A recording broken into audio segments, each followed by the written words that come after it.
Okay, I'm gonna try and make this quick because my microphone hasn't been working, so I'll get halfway through telling this story and then the microphone stops.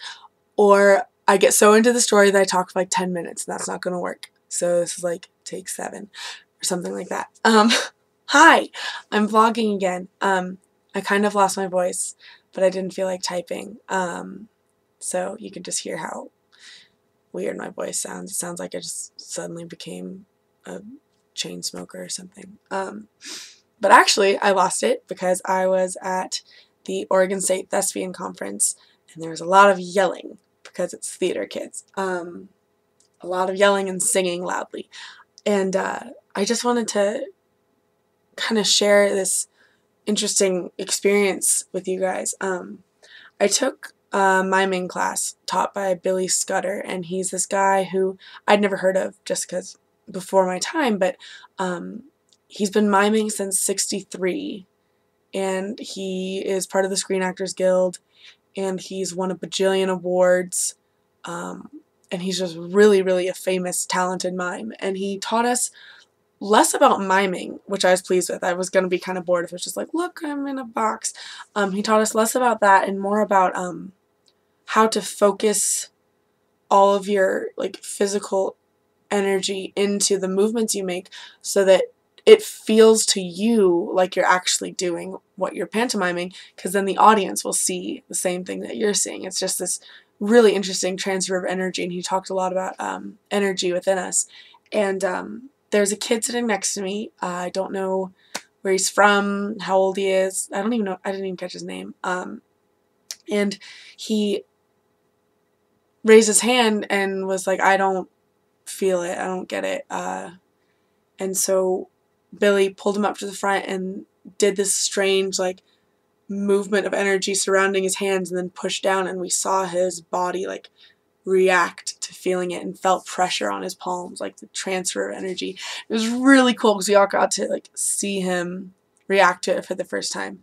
And then after that, he was so tuned in, like he was so into all the activities, and he finally just like got it, and it was really interesting to watch and to be a part of. And all my friends were kind of making fun of us, but me and my friends who took this were just so stoked on it the rest of the weekend. It was like we had this incredible life-changing experience. We shared it with so many cool people that we didn't get a chance to really get to know. And so this whole time, this kid, I got this gut feeling, and I get these a lot with people. I got this instinct that I was supposed to talk to him, that I was supposed to be his friend.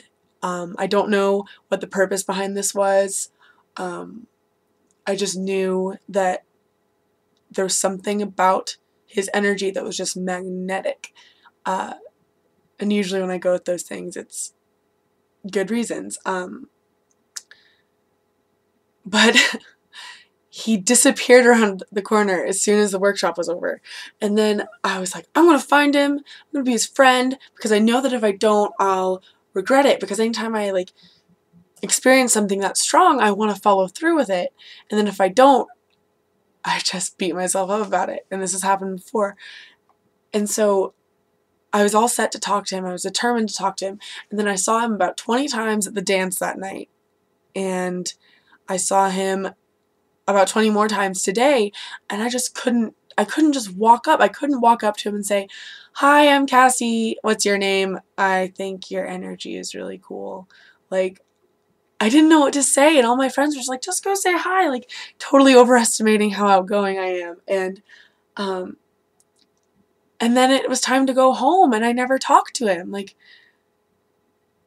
it's so bizarre. I really had planned on talking to him, and I just didn't. And I don't know.